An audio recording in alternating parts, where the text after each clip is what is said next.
ആഗോള ആകാശയുദ്ധ രംഗത്തെ അത്യാധുനിക വിമാനങ്ങളായ ഗ്രിപ്പൻ ഇന്ത്യയിൽ നിർമ്മിക്കാനുള്ള വൻ പദ്ധതിയുമായി സ്വീഡിഷ് പ്രതിരോധ കമ്പനിയായ സാബ് എത്തിയിരിക്കുകയാണ്. വിമാനങ്ങൾ വെറുതെ വിൽക്കുക മാത്രമല്ല, ലോകത്തിലെ തന്നെ ഏറ്റവും ആധുനികമായ എയ്റോസ്പേസ് വ്യവസായ ശൃംഖല ഇന്ത്യയിൽ കെട്ടിപ്പടുക്കാനാണ് കമ്പനിയുടെ നീക്കം. സിംഗപ്പൂർ എയർ ഷോയിൽ വെച്ച് സാബ് പ്രതിനിധികളാണ് ഇക്കാര്യം വ്യക്തമാക്കിയത്.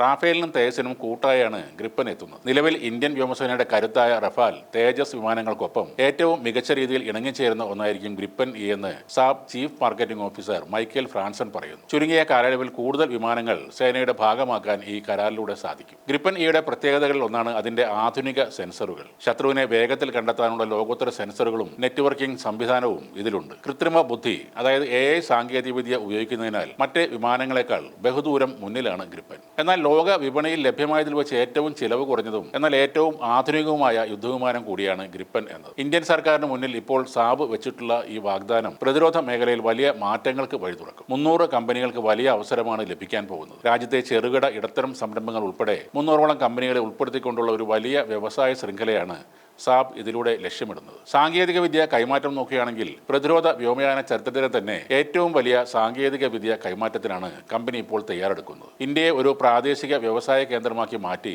ഇവിടെ നിന്ന് വിദേശ രാജ്യങ്ങളിലേക്ക് യുദ്ധവിമാനങ്ങൾ കയറ്റുമതി ചെയ്യാനും പദ്ധതിയുണ്ട്. മറ്റൊരു സവിശേഷത ഇതിന്റെ സോഫ്റ്റ്വെയർ ഇന്ത്യയുടെ ഇഷ്ടത്തിന് മാറ്റാം എന്നതാണ്. മറ്റ് വിമാനങ്ങളിൽ നിന്ന് വ്യത്യസ്തമായി ഗ്രിപ്പന്റെ സോഫ്റ്റ്വെയറുകളിൽ മാറ്റം വരുത്താൻ നിർമ്മാതാക്കളുടെ അനുമതിക്കായി കാത്തു നിൽക്കേണ്ട ആവശ്യമില്ല. അതാണ് ഇതിന്റെ ഏറ്റവും വലിയ പ്രത്യേകത. വിദേശ രാജ്യങ്ങളുടെ സഹായമില്ലാതെ തന്നെ ഇന്ത്യൻ വ്യോമസേനയ്ക്ക് ആവശ്യമായ രീതിയിലുള്ള മാറ്റങ്ങൾ ഈ യുദ്ധവിമാനത്തിന്റെ സോഫ്റ്റ്വെയറിൽ വരുത്താൻ ഇതിലൂടെ സാധിക്കും. ഈ കരാർ ഒപ്പിട്ടാൽ 3-ാം വർഷം മുതൽ വിമാനങ്ങൾ കൈമാറാൻ തുടങ്ങുമെന്നാണ് സാബ് നൽകുന്ന ഉറപ്പ്. തുടക്കത്തിൽ സ്വീഡനിൽ നിർമ്മിക്കുമെങ്കിലും പിന്നീട് വളരെ വേഗത്തിൽ ഇന്ത്യയിൽ തന്നെ ഈ വിമാനങ്ങൾ നിർമ്മിച്ചു തുടങ്ങും. വരുംകാല യുദ്ധമുറകളായ electronic warfare, net centric warfare എന്നിവയിൽ ഇന്ത്യയെ ഒന്നാമതെത്തിക്കാൻ ഈ കരാർ സഹായിക്കുമെന്നാണ് കമ്പനി അവകാശപ്പെടുന്നത്. വർഷങ്ങൾക്ക് മുന്നേ തന്നെ ഇന്ത്യയും പാകിസ്ഥാനുമായുള്ള നേരിട്ടുള്ള പോരാട്ടത്തിൽ ആരാണ് വിജയിക്കുക എന്ന ചർച്ചകൾ നടക്കാറുണ്ട്. പാകിസ്ഥാന്റെ കയ്യിലുള്ള അമേരിക്ക നൽകിയ F-16 വിമാനങ്ങളെക്കാൾ ഒരുപടി മുന്നിലാണ് അത്യാധുനിക സാങ്കേതിക വിദ്യയുടെ പിൻബലമുള്ള പുതിയ തലമുറയിൽപ്പെട്ട നമ്മുടെ റഫേൽ വിമാനങ്ങൾ. എതിരാളികളെ അത്ഭുതപ്പെടുത്തുന്നതിൽ മികവ് റാഫേലിന് തന്നെയാണുള്ളത്. എന്നാൽ യൂറോ ഫൈറ്ററിന്റെ ടൈഫൂണിനും